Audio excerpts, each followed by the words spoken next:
کی باتیں ہم نے کرنی ہے وہ یہ ہے کہ بقرعید کے جانور کی عمر صحیح کیا ہونی چاہیے اور کون سے جانور ہیں جو اللہ کی رضا کے لیے قربان کی جائے، کہ آج لوگوں کے سامنے مسئلے بھی پیش آتے ہیں۔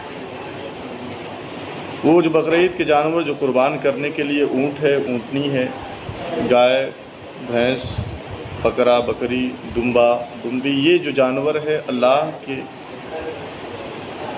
مخصوص کردہ جانور ہیں جو اللہ کی رضا کے لیے قربان کی جائے، اور ان کی عمر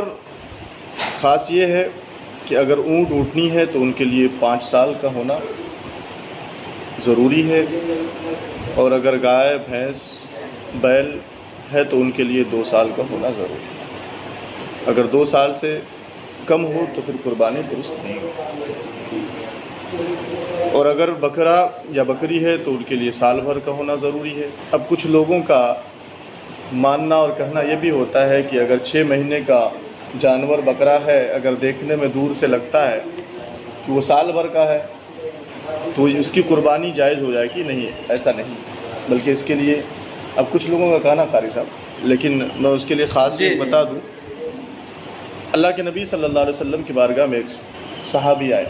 کہنے لگے یا رسول اللہ صلی اللہ علیہ وسلم، میرے پاس ایک دمبا ہے جو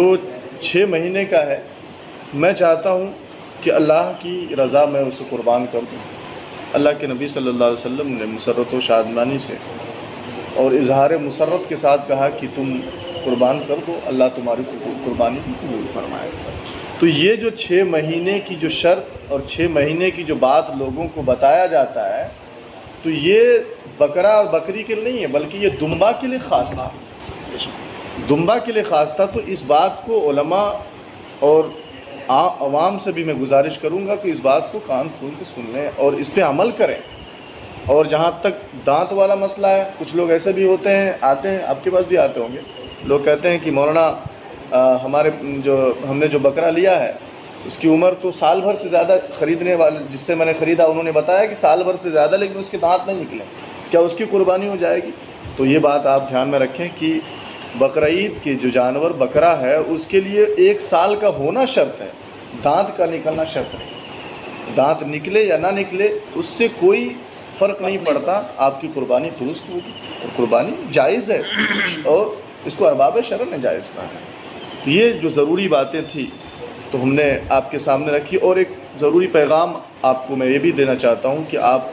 جو قربانی کے جانور کا جو آپ گوشت اپنے گھروں میں جو فریج میں اسٹور کرتے ہیں وہ اسٹور نہ کریں میرے عزیزوں، کیونکہ کتنے لوگ ایسے ہیں جن کے ہاں قربانی نہیں ہوتی ہے، اور قربانی